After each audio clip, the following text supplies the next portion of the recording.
Olá pessoal, bem-vindo a mais um vídeo da série Aporte de Capital Internacional. Neste vídeo vamos tratar um assunto muito importante dentro do processo de crédito, a importância do jurídico em operações de crédito internacional. E para isso, convidamos aqui dois brilhantes advogados, Denis Capabianco, Matheus Pressoto, sejam bem-vindos. Muito obrigado. E gostaria, para começar a conhecer um pouco mais do trabalho da Denis Capabianco, Denis, por favor, fale um pouco dessa trajetória e um pouco do trabalho de vocês ao longo desses anos. Aliás, eu queria inicialmente agradecer o chamamento, né? E poder falar um pouquinho do que a gente faz aqui. Nós somos um escritório especializado em direito empresarial. Eu estou no ramo há 25 anos, o escritório foi fundado, o meu escritório especificamente, em 2006. Então já tem aí 16 anos de sequência minha. E uma das sub-áreas do direito empresarial é, na verdade, o direito internacional. Que aí o Matheus que é sócio dessa área, ele que toca a área especificamente. Ele é especializado, tem toda a experiência absurdamente grande nessa área. O que é o direito internacional? Ele cuida exatamente de relações internacionais, desde um contrato até uma situação de um despacho aduaneiro, tudo que envolve uma relação internacional é o que o direito internacional cuida. E aí vou deixar um pouquinho mais para que ele diga, né? Mas a gente, enfim, a gente cuida de direito do trabalho, a gente cuida de direito civil, a gente tem direito do consumidor. Cada sub-área internamente tem alguém que é responsável por ela, algum advogado que seja. Então a gente atua dessa forma. O direito é empresarial que envolve tudo que uma empresa precisa. Ok? Então esse é o nosso trabalho especificamente. Agora, em internacional, é o Matheus que é o responsável, que é o cara que toca o barco aqui dentro. Sim. Pode comentar, Matheus, um pouco sobre especificamente da sua área. Especificamente sobre a área de direito internacional, como o Dr. Denis falou. O direito internacional ele regula, então, todas as relações jurídicas que contém em si um elemento de internacionalidade, que é a forma jurídica que a lei trata esse tipo de relação. Então, ou entre partes localizadas em países diferentes, ou então entre partes que têm um negócio que vai necessitar de um transporte internacional, ou uma mercadoria oriunda do mercado estrangeiro, ou mesmo uma operação de exportação de uma mercadoria nacional para o exterior. E para cada uma dessas operações internacionais, a depender das partes envolvidas e de sua localidade na região do globo, existem determinados tratados internacionais e normas de direito internacional privados domésticas ou também internacionais que regulam especificamente esse tipo de relação. Obrigado, Matheus. Inclusive, esse vídeo já estava sendo aguardado há muito tempo, até porque como Country Manager da Savel Capital Partners, operamos continuamente em Portugal e nos Estados Unidos. E é muito importante que todos que nos assistam entendam um pouco de como funciona essa parte jurídico dentro desse cenário. E para começar, acredito que é uma pergunta que fica sempre na cabeça de qualquer cliente ou até mesmo consultor parceiro. Qual a natureza jurídica das operações com fundos internacionais, Matheus? Bem, essas operações em que a sua empresa trabalha, normalmente elas são qualificadas como empréstimos internacionais ou também chamadas de mútuos internacionais, na qual existe um fundo detentor dos valores que está disposto a oferecer este crédito para pessoas em diversos países e uma outra pessoa, o tomador do empréstimo, que no nosso caso está localizado no Brasil e que pretende obter esses recursos internacionais, seja em dólar, se a gente estiver tratando dos Estados Unidos da América, ou em euros, se nós estivermos tratando de algum fundo localizado na União Europeia. Ótimo. Como seria o estado de Portugal, por exemplo. Sim, por exemplo. E dentro desse contexto, o que garante a segurança da operação para o tomador do empréstimo? O tomador do empréstimo, traduzindo um pouco para vocês, é a pessoa que vai solicitar ao fundo internacional o empréstimo desses valores, certo? Então nós temos sempre, na garantia dessas operações, um contrato internacional. Sim. O contrato é que vai reger as obrigações, determinar o local de cumprimento, prazo para cumprimento, encargos sobre essas operações e também as garantias. Como garantias nós temos, além das próprias disposições contratuais, que normalmente já vêm pré-formatadas do próprio fundo, nós temos também os diversos tratados internacionais celebrados entre esses países onde estão localizados ou o fundo ou tomador, e as leis domésticas, que regulam os elementos de internacionalidade que vão garantir a proteção a esse tomador. Então, no caso dele, por exemplo, necessitar ofertar uma garantia prévia para a tomada desse crédito, nós temos meios, por exemplo, através de tratados internacionais, como os tratados de cooperação jurídica em matéria civil, empresarial e comercial, que garantem a execução ou a proteção desses valores que estão sendo investidos, eventualmente a título de taxas e custos para esses fundos administrarem o procedimento do empréstimo e que podem aí estar sujeitas a essa proteção das normas tanto domésticas, junto do contrato internacional, quanto também das normas vigentes entre os Estados, por força das convenções e pactos celebrados. Ou seja, pelo que você explicou, o contrato ele é a régua mestra desse, vamos dizer assim, dessa operação, correto? Exatamente. Sempre que nós temos uma relação jurídica de direito privado, nós temos um princípio chamado pacta sunt servanda, que quer dizer o quê? O tratado faz lei o contrato faz lei entre as partes. E, portanto, a primeira norma a ser observada sempre é a norma contratual, quando nós estamos tratando de relações jurídicas privadas. Na verdade, deixa eu interromper um pouquinho para tentar desmistificar um pouco um monte de palavra dura que tem aí no meio. O que acontece? Quando um contrato é feito no Brasil, é simples, a lei regente é a lei do Brasil. Correto. Quando um contrato é feito em regras internacionais, o que é o trabalho do advogado internacionalista? Ele pega e vê qual lei vai aplicar aquele caso, porque isso vincula partes de locais diferentes, o cumprimento de obrigação ele vai ser num local diferente, então ele tem que adequar todos esses detalhes e entender de que maneira que ele monta a régua, que é o contrato, para que esse contrato seja lícito diante dos tratados e convenções internacionais. Basta isso? Então a diferença é isso. Qual lei vai reger, em que lugar eu cumpro a obrigação, quais são as obrigações a cumprir, e daí vai, é uma coisa muito... E as ferramentas que são utilizadas para a segurança. Então, em linhas gerais é isso, a gente adequa o contrato internacional ao local que ele vai ser cumprido, ponto. Correto, muito bom.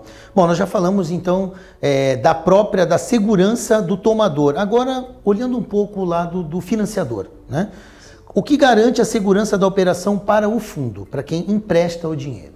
Então, da mesma forma que o contrato vai reger a segurança para o tomador, o contrato também define as regras que vão estabelecer a segurança, as garantias da pessoa que está emprestando esse dinheiro. A pessoa, no caso, a pessoa jurídica do fundo, correto? Normalmente, além das garantias contratuais, como juros, multas, encargos que são incidentes em eventuais descumprimentos, existe o quê? A concessão pelo tomador de uma garantia do valor que está sendo emprestado. Ou seja, como nós fazemos aqui, eventualmente, eu vou tomar um empréstimo junto a um banco, eu posso oferecer um imóvel para ser hipotecado, ou eventualmente uma carta de créditos, enfim. A fiança bancária, uma fiança bancária. Então, existem aí algumas ferramentas a depender do fundo. Isso sempre depende, é claro, da pessoa que está emprestando. Ele é que define qual é a garantia que ele aceita ou não. E isso sempre vai estar disposto no contrato.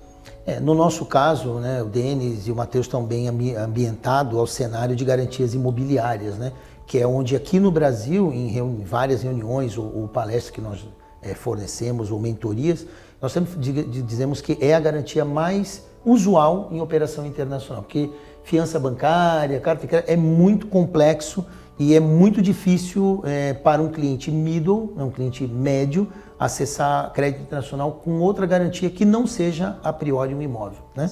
Onde vocês já têm uma boa visão. É porque isso também é, desculpa te interromper, não, vontade. Desculpa, é porque isso também é conhecido como uma garantia real, né? Sim. Eu tenho um imóvel que lastreia uma operação, então aquele imóvel ele é travado junto àquela operação e caso exista um inadimplemento, aquela garantia que serve para garantir mesmo, o nome dela é garantia, para que o fundo se ressasse de um eventual prejuízo, inadimplemento. Essa é a ideia. E aproveitando, já que você deu essa explicação complementar, como se operacionaliza a garantia real ou a real estate ou a garantia imobiliária dentro do processo? É a mesma coisa como se fosse no Brasil, porque a única diferença é que o dinheiro vem de fora, as partes são de fora, mas a operação ela é baseada no Brasil. Então o que acontece? O tomador, né? Ele vai falar, eu quero um dinheiro, ele vai apresentar alguma garantia que lastreia o dinheiro, que é uma garantia imobiliária, é uma matrícula imobiliária, especificamente isso. Sim. Aí a parte jurídica analisa a matrícula, vê se aquele imóvel está viável para ser utilizado como uma garantia real. Correto. E estando viável, a gente envia para o fundo dá o ok, que acontece? Vai ser feito um contrato, esse contrato é registrado nessa matrícula. Sim. E essa matrícula fica travada junto a essa operação.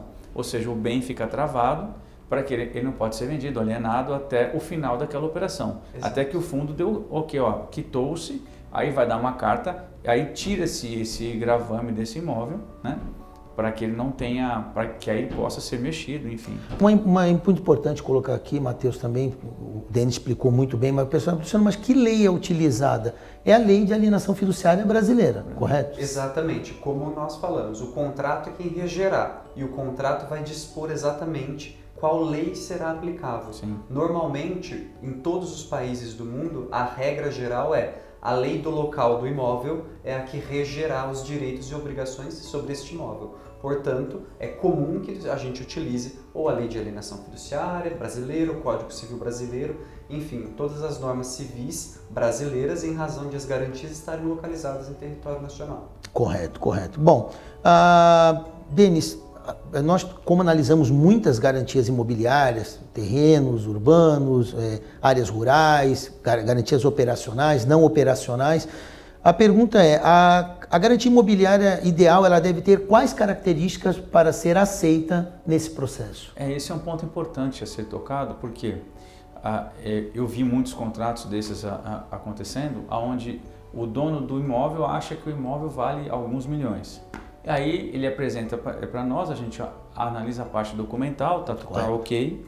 Então o que precisa ter? Primeiro, o valor precisa ter base nas empresas em que os fundos analisem. Então, se as empresas que são empresas internacionais, são as Big Fives, que fazem análise, falou, o imóvel vale 10 milhões, um exemplo, tá? Sim. E aí a gente parte para a parte operacional, que é a parte de olhar a documentação. O imóvel está apto a ser entregue em garantia? A coisa é simples, se não tiver nenhum tipo de restrição, a gente analisa o imóvel, o empresário, a vida da empresa, a gente faz todo um levantamento para que este imóvel seja levado em garantia.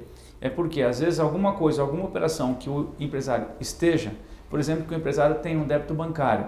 Correto. E ele faz uma operação neste momento, ele pode contaminar aquela garantia, muito embora seja uma garantia real de quem chega primeiro tenha preferência, mas a gente tem que dar esta segurança ao fundo e também a pessoa que solicita, que seria o nosso cliente, né? Sim, a gente tem que avaliar e falar, olha, essa garantia ela não pode ser dada.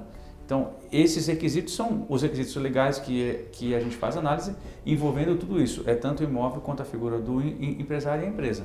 Esse é o fato. Você quer acrescentar alguma coisa, Matheus? A regularidade dos imóveis, então a gente vê se existe eventualmente algum gravame ou não, uma hipoteca, uma indisponibilidade de bens por conta de uma ação judicial. Isso nos leva a ter que olhar o quê? A regularidade do proprietário do imóvel, que nem sempre é a pessoa que é tomadora do crédito. Muitas vezes a pessoa que vai tomar o crédito, ela aluga, entre aspas, né, uma garantia de um terceiro para oferecer ao fundo. Então eu tenho um contrato com um terceiro que vai me dar a garantia para essa operação com o fundo. Sim. Então nós sempre fazemos a análise da garantia em si e das condições do proprietário. Se ele está dentro de algum processo judicial que eventualmente possa macular essa garantia, ou se, em virtude de algum processo ou negócio que ele tem, essa garantia já esteja indisponível ou gravada com algum ônus, né? Algo que vá impedir, de algum modo, a viabilidade do uso dela. Nós já tivemos, num vídeo anterior, nós tivemos um vídeo com a Head de Operações da Newmark, né, sobre esses critérios de avaliação que o Denis comentou. E uma das coisas que nós temos incentivado, inclusive hoje, numa reunião mais cedo com um cliente que tem várias fazendas, nós recomendamos que ele procurasse, né, nós vimos que a avaliação tinha uma fragilidade, uma avaliadora de primeira linha. Então é um ato que não só estamos aqui falando da importância do jurídico, mas também da avaliação. Sim. Que chega a esse jurídico, né? O jurídico só consegue fazer um trabalho, vamos dizer, dentro de um critério internacional protegendo o cliente, se ele tiver também uma avaliação boa. Dentro dos critérios, né? Exatamente. Até porque o valuation do imóvel, né, a valoração deste imóvel também vai estar baseada nos critérios jurídicos que a gente identificar. Sim. Né? E assim, dentro esse assunto da due diligence, né, do fundo no processo de crédito, é algo que já foi até abordado num vídeo bem curto meu que eu fiz, mas vocês possuem uma maior amplitude para tratar desse assunto. Quais os principais critérios de uma due diligence de um fundo na operação de crédito? Ou seja, qual é a preocupação dele quando vai nessa parte da due diligence final? Então, quando nós fazemos a análise de uma garantia, a gente procura ter os olhos de quem? Da pessoa que está emprestando o dinheiro.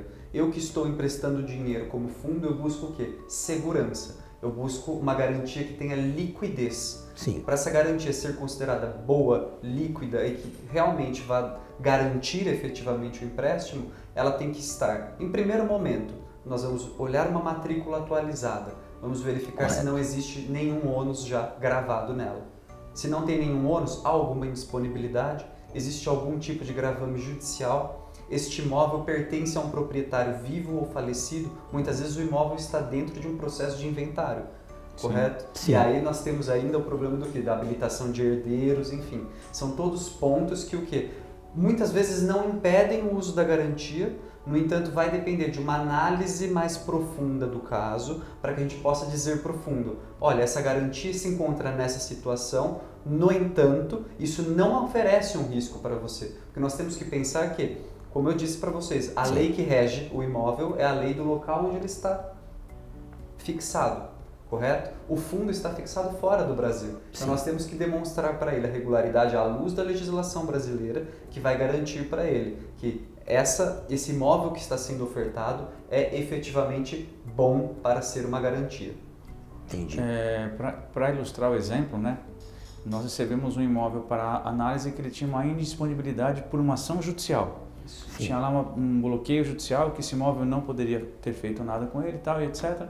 Aí o que a gente tem que fazer? Olhar o processo. Olhamos o processo e vimos que o processo estava quitado, não tinha débito nenhum e era só um pedido para o juiz. Olha, excelência, tire aquela indisponibilidade para a gente poder negociar o imóvel. Então, às vezes o que parece um monstro, né, e de repente a gente analisa com um pouco mais de critério, que é a nossa parte, né, a gente vê que o problema, ele é um problema, mas que a gente pode resolver. Então, esse é um dos critérios para que tenha uma boa análise jurídica, é quem faz a avaliação. Esses critérios, inclusive, até teve uma parte entre eu e o Matheus que é uma empresa que foi adquirida, né, dentro de um processo de falência, e até o Matheus falou assim, mas essas dívidas estão quitadas ou não, depois nós fomos ter com o cliente, elas não estavam. Então, aí já entra, né, a pesquisa de vocês, assim, se é algo que está quitado, vamos já pedir uma baixa e acabou. Mas a dívida, infelizmente, no caso desse cliente, não estava quitada e, obviamente, tiramos o imóvel da operação. Né? Exatamente. Então, nosso papel sempre é verificar a regularidade e, eventualmente, se identificarmos algo que torna o imóvel irregular ou inapto, entre aspas, buscar soluções para esses clientes. Sim. Isso depende também dessa expertise. Nesse critério também, vocês olham a parte ambiental, de reserva ambiental, exatamente. Áreas indígenas, isso daí também entra, né? Efetivamente, todos os pontos que recaem sobre o imóvel, eventualmente áreas de proteção ambiental permanentes, APPs, que tornam aquela área como área não útil, não edificável daquele imóvel, áreas de reserva legal, né? Eventualmente, se esse imóvel é circunvizinho de uma área demarcada de território indígena ou quilombola, que vai ali estabelecer algumas limitações para o uso que vão impactar na valoração desse imóvel, vão eventualmente reduzir o seu valor de mercado. Então, por isso que é muito importante ter uma diligência jurídica eficaz. Já houve casos disso, Matheus, que o advogado do cliente ele não observou que uma fração ínfima da área estava dentro de uma região quilombola e aí aquilo ali suscitou do fundo não aceitar a garantia como todo. Foi uma falha, né? Naquele caso, que não envolve vocês, óbvio, mas que numa diligência jurídica boa tinha pego antes do próprio advogado do fundo. Né? Exato. Tem também uma questão de desapropriação, também, que às vezes afeta o imóvel e que a pessoa não se atém a isso e pode impactar diretamente numa negociação. Entendi. Que não está averbada ainda, a gente tem que pesquisar processos, né? Se tem um processo específico daquela área, para saber se tem um risco ou não de ter a desapropriação. Entendi. Bom, Denis, continuando aqui nossa entrevista, geralmente os clientes, eles ficam muito preocupados com o contrato de crédito, Matheus, assim, com o loan agreement, né, como nós falamos. Na experiência de vocês, no dia a dia de vocês, de anos de trabalho, qual é a flexibilidade que existe nesses contratos quando o jurídico do cliente vai analisá-los? Então, fazendo uma analogia para vocês compreenderem de forma mais simplificada, esses contratos eles são parecidos com o que nós temos no Brasil e que são denominados contratos de adesão, que são aqueles que normalmente a gente celebra com os bancos. Ou seja, a gente não tem grandes poderes para negociar cláusulas, mas nós temos algum poder para negociar condições. Sim. Ou seja, datas de pagamento, eventualmente a redução ou a não incidência de algum tipo de penalidade em virtude de algum atraso, eventualmente na transferência internacional que vai ser feita para fazer a quitação de alguma tarifa específica da administração daquele contrato. Então, no geral, é importante que o cliente tenha em mente que esses contratos são bastante engessados, ou seja, eles vêm prontos, cabe a nós fazer uma análise, expor o risco para o cliente, expor as condições e, junto do fundo, tentar negociar eventualmente prazos, condições e formas, às vezes, do pagamento. Então, diminuir na entrada e eventualmente aumentar o número de parcelas, verificar a questão da incidência dos juros. Então, a gente tem alguma abertura nesse sentido. Aplicação ou não de taxas. Aplicação ou não de determinadas tarifas, exatamente. Então, assim, isso vai depender também, é claro, da gente demonstrar que o cliente tem lastro das suas operações, né, que é algo sólido, de confiança e que tem boas garantias. Quanto melhor a garantia, mais fácil fica a negociação. A negociação.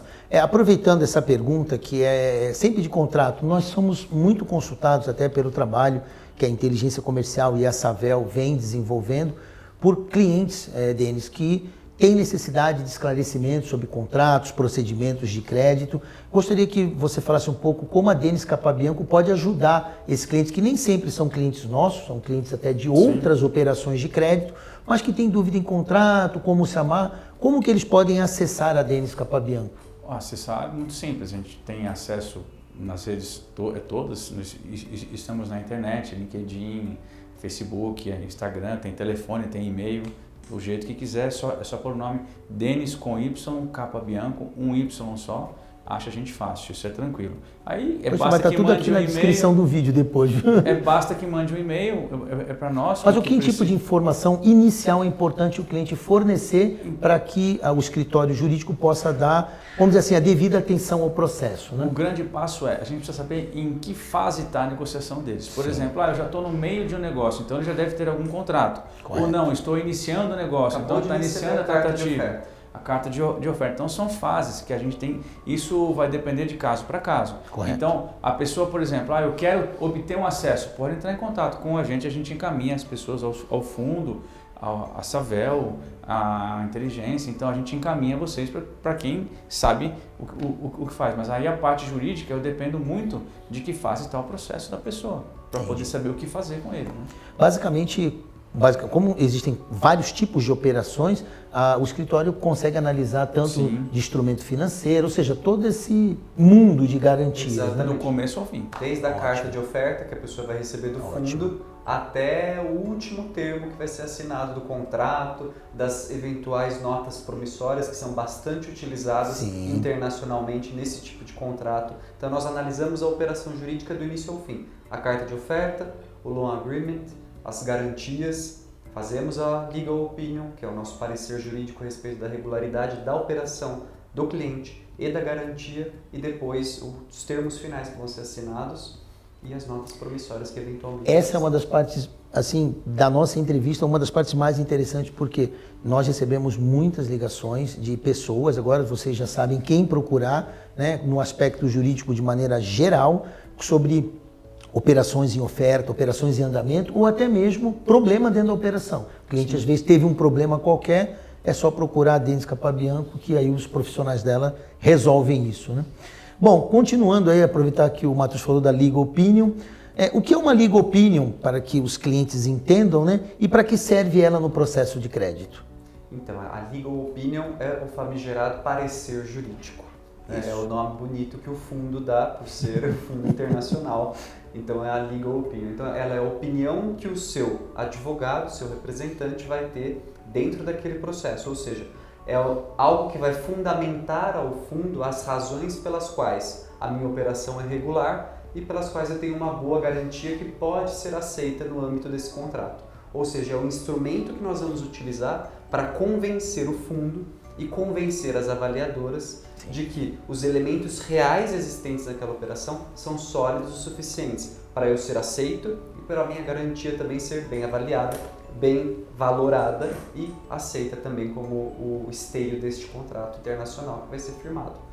E Denis, dentro do que o Matheus respondeu, geralmente é uma legal opinion do cliente, uma do fundo? Como que vocês geralmente trabalham? É sempre uma que vem do cliente, uma do fundo, ou uma que é de ambos os lados? Exatamente. Sempre existe um double check nesse caso. Então, é nós pelo cliente, então nós vamos fazer ali, não a defesa do cliente, mas nós vamos efetivamente demonstrar tudo que há de melhor do nosso cliente naquela operação e, eventualmente, os pontos contingenciais, o motivo pelos quais eles não vão macular a operação de forma alguma. Então, é pegar o que é bom, mostrar para o fundo, pegar os pontos que eventualmente sejam contingenciais, demonstrar que eles não têm nenhum tipo, não oferecem nenhum risco para essa operação e depois o fundo faz o quê? Ele pega a nossa legal opinion, pega todos os documentos que basearam essa nossa opinião jurídica, esse nosso parecer e manda para os seus advogados analisarem para avaliar se efetivamente o que a gente colocou lá está de acordo com a normativa local, está de acordo com os tratados internacionais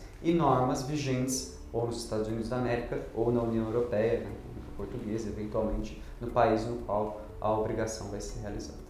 Isso é muito importante porque a legal opinion é geralmente uma dúvida, né, que o cliente tem, até mesmo da importância dela na operação, você deixou claro, né, o para que ela serve. Mas dentro desse processo jurídico como um todo, qual é a importância na contratação do escritório jurídico desse escritório possuir vamos dizer, um representante, um parceiro no país de origem do fornecedor do crédito, do fornecedor do crédito?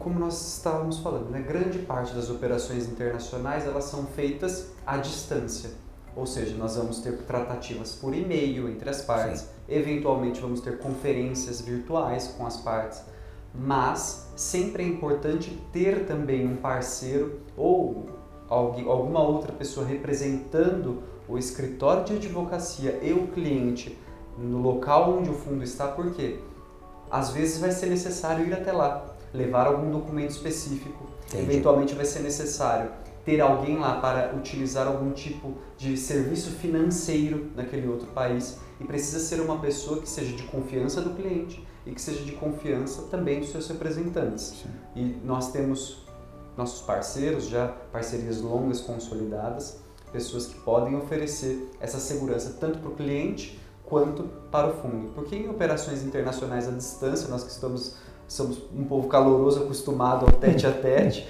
né? A gente se sente pouco... apertar a mão. Exatamente. A gente sente essa insegurança das questões feitas à distância. Por isso que é importante ter esses parceiros. Eu acredito, inclusive, que ter um representante local, até nós que, como advisor da operação, sempre colocamos isso ao cliente, né? Quando trabalhas com um escritório como a Denis Capabian, por exemplo, ela ter alguém no país justamente para alguns assuntos, porque toda operação ela é, como nós dizemos, cross-border, né? Uma operação de fronteira, uma operação feita sob medida, e aí nem tudo o advogado, mesmo, né, um advogado como vocês, que são completos na atuação, ele precisa ter uma capilaridade no país do fornecedor do crédito principalmente, né? Sim. Bom, e para fechar essa entrevista assim, de forma a deixar claro para o cliente que nos assiste, ou para o consultor que nos assiste, Denis, assim, quais são as vantagens de se trabalhar com um escritório que já tem know-how em operações internacionais? Porque eu vivo o dia a dia da área comercial, assim como o Denis também tem um conhecimento comercial grande dentro do aspecto jurídico do escritório, mas assim, eu digo, mas por que por exemplo, por que eu tenho que contratar uma Big Four? Porque eu não posso usar uma avaliadora nacional, né? Então, por que eu tenho que usar um escritório, como por exemplo, a Denis Capabian, que já tem know-how em operações internacionais, e às vezes não posso usar um outro escritório? Qual é a vantagem que temos de trabalhar nesse ambiente de escritórios com experiência como vocês? Bom, a pergunta é muito simples, né? Na pergunta anterior, acho que já fica um ponto claro. Alguns escritórios não tem ninguém fora do Brasil, não tem o conhecimento de como fazer. Eu acho que, em linhas gerais, um escritório que é especializado nisso, ele sabe a linguagem que o fundo precisa aceitar daquela legal opinion. A gente conhece os escritórios que trabalham para os fundos, a gente possivelmente vai apresentar alguns fundos no Brasil. Então, assim, o importante é saber a linguagem que os fundos precisam ouvir para que a gente emita um parecer, não que estejamos mentindo no parecer, não. A gente faz de acordo com os requisitos que eles exigem para que a operação ela siga de maneira mais célere e sem nenhum entrave. Até porque os contratos eles são muito rígidos, né, como nós já falamos. Sim. Existem multas por prazo especificamente. Prazo de resposta, inclusive, né? Prazo de resposta, inclusive do jurídico. Sim, eu sei disso. Se o jurídico atrasar, é um pênalti que $25 mil, $10 mil são pênaltis altos. Sim. Então, a importância é de contratar alguém que tenha um know-how. Por exemplo, você não vai fazer uma cirurgia de cérebro com um cara que é gastro. É simples. Então, é por isso que é importante a gente ter alguém que tenha o know-how, né? É que você disse, para que saiba, inclusive, a língua que o fundo precisa. O fundo tal, é o escritório Baker & McKenzie, então, poxa, lá eles exigem tal, vamos prestar atenção mais nesse ponto, porque lá eles são mais criteriosos nisso. Aqui é o escritório Trust, então vamos lá, mandar aqui para cá, dessa forma. Então, a gente tem lá a linguagem que é necessária para que o fundo aceite de uma maneira mais fácil esse contrato feito. E essa é a importância, eu acredito, né?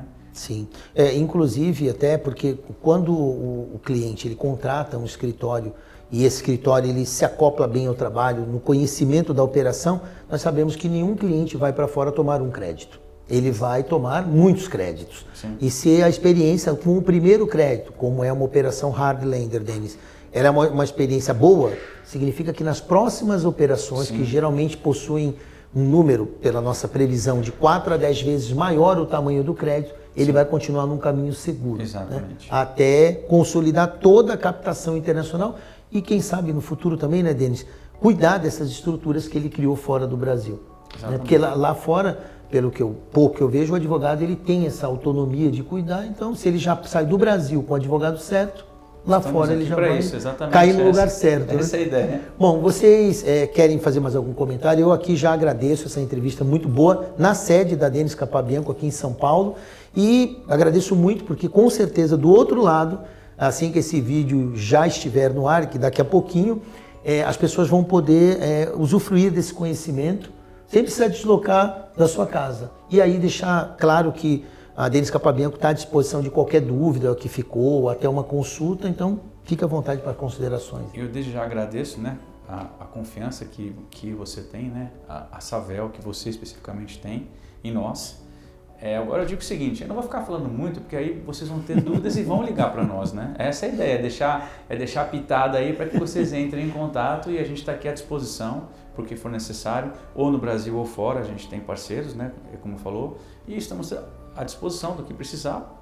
Aí você quiser falar alguma coisa? Acho que a minha última consideração é que quando a gente trata de operações internacionais, o grande mote é segurança jurídica. Sim, isso a gente pode oferecer por conta do nosso know-how, que com certeza absoluta é preparadíssimo para lidar com essas questões internacionais. Então, quem quer segurança e uma boa operação, pode contar conosco. Obrigado, Denis. Obrigado, querido. Obrigado, Matheus. Obrigado.